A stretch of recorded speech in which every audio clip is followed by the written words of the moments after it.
Hello, good morning students. Welcome to my channel. Today in this class we are going to read chapter 5 Humpty Dumpty and Alice of your book Communicate with Cambridge. This chapter is given on page number 62. Let's do warm up exercise first. Look at the picture given below. Which famous nursery rhyme does it depict? नीचे एक picture दी हुई है, आपको बताना है कि ये कौन सी नर्सरी राइम की पिक्चर है. A word in this rhyme means a violin और इस राइम का एक वर्ड का मतलब है वॉयलिन. जिसको आता है वो मुझे कमेंट सेक्शन में लिखकर बताएगा और जिसको नहीं आता वो वीडियो के लास्ट में मेरा वेट करेगा. I will tell the answer at the end. Now let's start. B exercise is there. The picture given here is from this nursery song. और यहाँ पर एक और पिक्चर है जो दूसरे नर्सरी सॉन्ग की है. Little Miss Muffet sat on a tuffet eating her curds and whey. Along came a spider who sat down beside her and frightened Miss Muffet away. ये पोम आप सबने नर्सरी में पढ़ी होगी. आप में से कितनों को याद है? अपना नाम लिखकर मुझे कमेंट सेक्शन में जरूर बताएंगे. तो little Miss Muffet sat on a tuffet. Miss Muffet छोटी सी कहाँ बैठी हुई है? टफेट कहते हैं एक स्टूल को या कोई भी ऐसी बैठने की जगह जो बहुत लो है, नीचे है, जैसे छोटा स्टूल या छोटी सी चारपाई. ईटिंग हर कर्ड्स एंड वे. और वो क्या खा रही है? दही. और वे कहते हैं मट्ठे को, तो दही और मट्ठा खा रही है. Along came a spider. तभी वहां पर एक स्पाइडर आ जाता है, मकड़ी आ जाती है. Who sat down beside her. जो आकर उनके पास बैठ जाती है. And frightened Miss Muffet away. और मिस मफेट को डरा देती है और मिस मफेट वहां से भाग जाती हैं. As you can see in the picture. Now the question is, what does whey mean? Whey का क्या मतलब है? वे कहते हैं मट्ठे को, बटर मिल्क को. With the help of your teacher or parent, find out how you can prepare it at home. If you know the recipe, then please do write to me in the comment section. Now let's start the chapter. In Lewis Carroll's Through the Looking Glass, Alice is a little girl who loves going on adventures to strange lands. Lewis Carroll की लिखी किताब है Through the Looking Glass, जिसमें Alice एक character है, छोटी सी लड़की है और उसे एडवेंचर्स पे जाना पसंद है. और कहां पर? वो भी स्ट्रेंज लैंड्स पे, अजीब सी जगहों पे जाकर के अजीब अजीब कारनामे करना उसे पसंद है. One day it struck her that there might be a looking glass house on the other side of her drawing room mirror. एक दिन उसके दिमाग में ये बात आती है कि उसके ड्राइंग रूम में जो शीशा लगा हुआ है, शायद उस शीशे के पीछे की तरफ, दूसरी तरफ एक लुकिंग ग्लास हाउस है. उसके पीछे भी एक घर है. As she is imagining how the world on the other side might be. जैसे ही वो ये कल्पना करती है कि शीशे की दूसरे तरफ की दुनिया कैसी होगी, तभी क्या होता है? The glass slowly melts away into a bright silvery mist. और तभी वो जो ग्लास है वो धीरे धीरे मेल्ट होना, पिघलना शुरू हो जाता है और सिल्वरी मिस्ट यानी चमकती हुई धुंध फैल जाती है सब जगह. And Alice jumps into the looking glass room. और अपनी इमेजिनेशन के अकॉर्डिंग, अपनी कल्पना के हिसाब से, जैसे उसने कल्पना की थी एक लुकिंग ग्लास रूम की, तो वो उस रूम में प्रवेश कर जाती है, घुस जाती है. In that world she meets the red and white kings and queens. और उस दुनिया में जाकर वो मिलती है बहुत सारी रेड और व्हाइट कलर के किंग और क्वींस से, राजा और रानियों से. And lots of other animals. और बहुत से दूसरे जानवर भी हैं वहां पर. Flowers and insects who can talk. साथ ही साथ फूल हैं और इंसेक्ट्स हैं, कीड़े मकोड़े भी हैं, लेकिन उनकी खास बात क्या है? वो बात कर सकते हैं. In the story she meets Humpty Dumpty. और इस कहानी में वो मिलती है हम्टी डम्टी से. After she walks into the sheep's shop to buy an egg. और उस दुनिया में जाकर वो एक शीप की शॉप पर जाती है, भेड़ की दुकान पर जाती है एक एग खरीदने के लिए, जहां उसकी मुलाकात होती है हम्प्टी डम्प्टी से। तो मजेदार स्टोरी है, शुरू करते हैं। Alice tried to find her way among the tables and chairs, for the shop was very dark. अब यहाँ पर एलिस उस रूम में घुस चुकी है जहां पर बहुत अंधेरा है, और वो क्या करती है, टेबल्स और चेयर्स के बीच में से रास्ता बनाते हुए आगे जाती है। The egg seems to get further away the more I walk towards it. अब वो एग परचेस करने शीप की शॉप पर गई है, लेकिन जब वो टेबल्स और चेयर्स के बीच में से रास्ता बनाते हुए आगे बढ़ने की कोशिश करती है उस अंधेरे कमरे में, तो जो एग जिसे वो खरीदने गई है वो जैसे जैसे उसके पास आती जाती है, एग उससे दूर होता जाता है। Is this a chair? ये क्या कुर्सी है? Oh it's got branches I declare. ओ इस कुर्सी की तो टहनियां हैं, उस कुर्सी में टहनियां निकली हुई हैं जैसे पेड़ की होती हैं। How very odd to find trees growing here. और कितना अजीब है कि पेड़ कुर्सी पर उग रहे हैं। And actually here is a little book.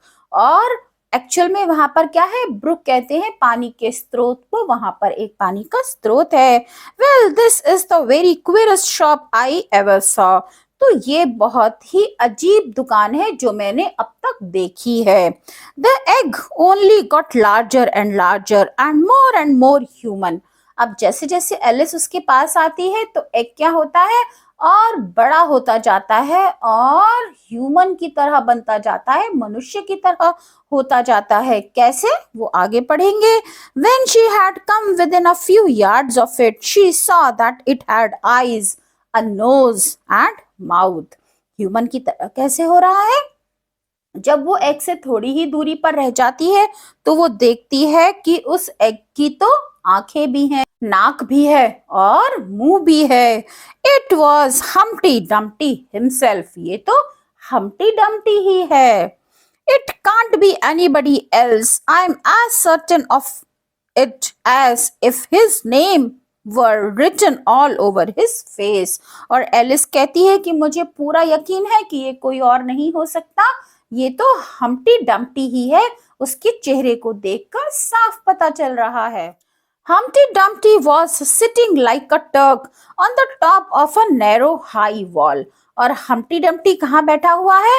एक पतली सी संकरी सी ऊंची दीवार पर बैठा हुआ है, और एक टर्क की तरह, टर्क कहते हैं टर्क में रहने वाले, टर्किश को, तो एक तुर्क में रहने वाले व्यक्ति की तरह दिख रहा है। वो एक पतली सी संकरी सी दीवार पर जो बहुत ऊंची है उस पर चढ़कर बैठा है।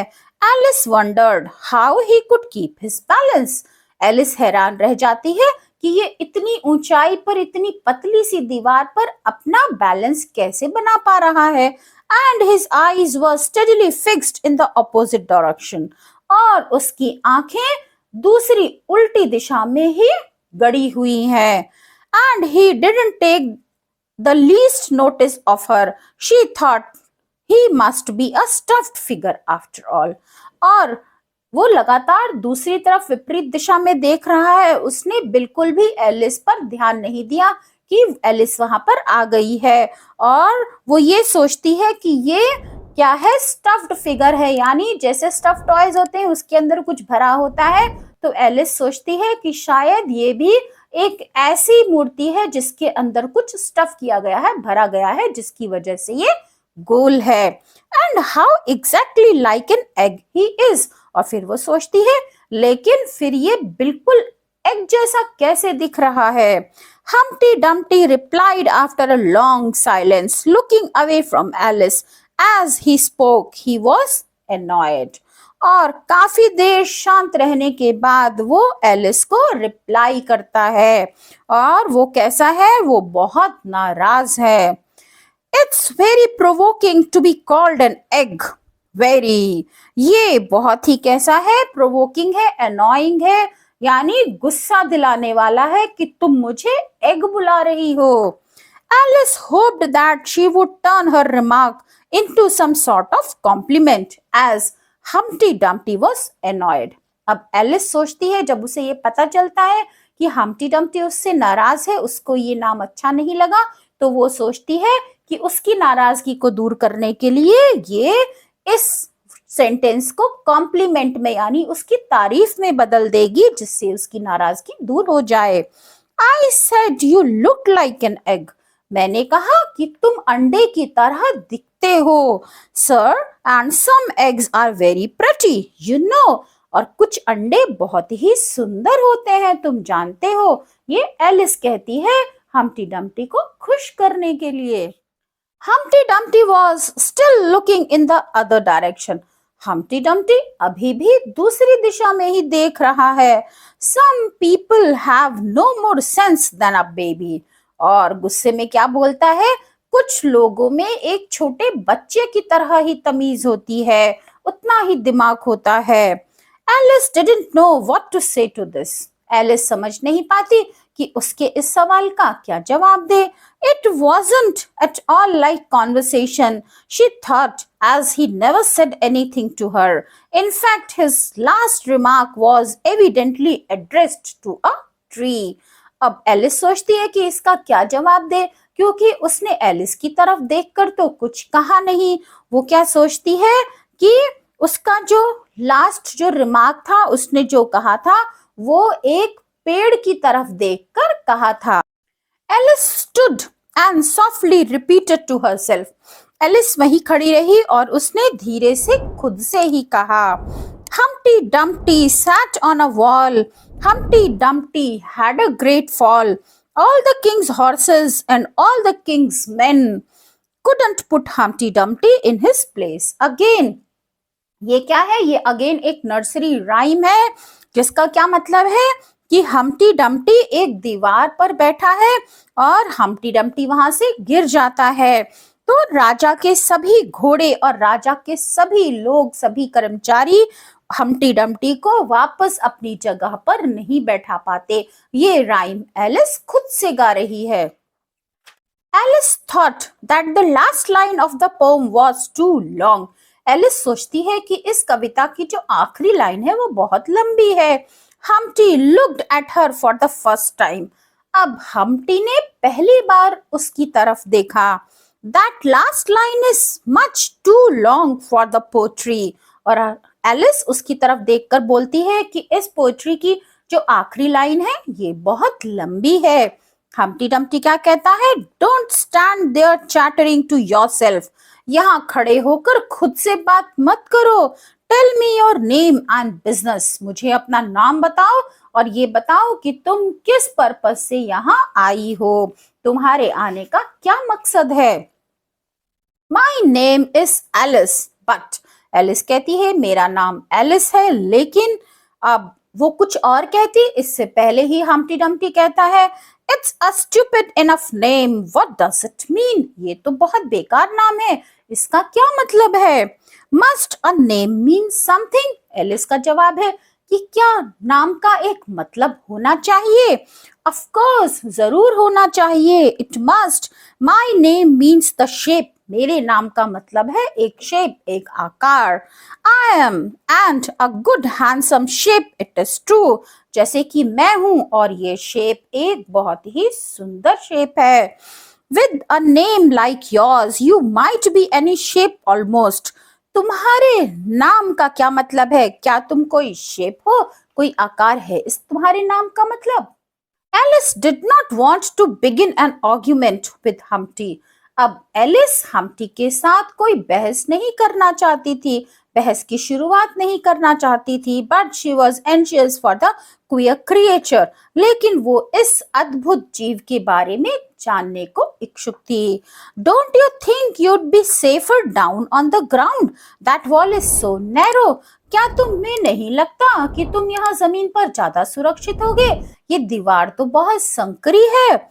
What tremendously easy riddles you ask. Of course, I don't think so. Why, if ever I did fall off, which there's no chance of, but if I did. अब क्या कहता है हम्प्टी डम्प्टी कि तुम ये किस तरह की रिडल्स पहेलियां बुझा रही हो, और ऐसा कभी नहीं हो सकता कि मैं यहाँ से गिर जाऊं, लेकिन अगर मैं गिरा तो मेरे गिरने का यद्यपि तो कोई चांस ही नहीं है, लेकिन फिर भी यदि मैं गिर जाऊं तो। Humpty pursed his lips and looked so solemn and grand that Alice could hardly help laughing. Humpty क्या करता है, अपने ओठों को आपस में बीच लेता है और वो कैसा दिखता है, बहुत सोलोमन मतलब बहुत सीरियस मुद्रा में खड़ा हो जाता है, एंड ग्रैंड और बहुत भव्य और सीरियस दिखाई देता है कि एलिस हंसने से अपने आप को नहीं रोक पाती, अपनी हंसी को नहीं रोक पाती। इफ आई डिड फॉल, अगर मैं गिर जाता, the king has promised me with his very own mouth to तो अगर मैं गिर जाता तो राजा ने ये वचन दिया है अपने ही मुंह से कि to send all his horses and all his men, और इसके पहले ही एलिस कह देती है कि वो अपने सारे घोड़े और अपने सारे लोगों को भेज देगा। Humpty was not pleased at what Alice said, और ये सुनकर हम्प्टी खुश नहीं होता। He was shocked to know that Alice had the answer, वो हैरान हो जाता है कि एलिस को तो पहले से ही आंसर पता था। Now I declare that's too bad, और अब हम्प्टी क्या करता है कि अब मैं ये घोषणा करता हूं कि ये बहुत गलत है। You have been listening at doors and behind trees, तुम दरवाजे के पास खड़ी होके और पेड़ों के पीछे से खड़ी होके सब सुन रही थी। And down chimneys, or you couldn't have known it, और चिमनी के नीचे से, दरवाजे के पीछे से, पेड़ के पीछे से खड़े होके तुम ये सब सुन रही थी, नहीं तो तुम्हें ये आंसर नहीं पता होता। I haven't indeed, it's in a book, मैंने ऐसा नहीं किया, एलिस उत्तर देती है, ये तो एक किताब में लिखा है। So student, this was the extract taken from the book Through the Looking Glass. I hope you have understood this chapter. If you have understood, then don't forget to press on like, comment, share and subscribe. तो अब आती है उस warm up exercise की बारी। जो picture दी हुई है उस राइम का नाम है हे डिडल डिडल। So students, see you soon. Till then, bye bye. Have a good day.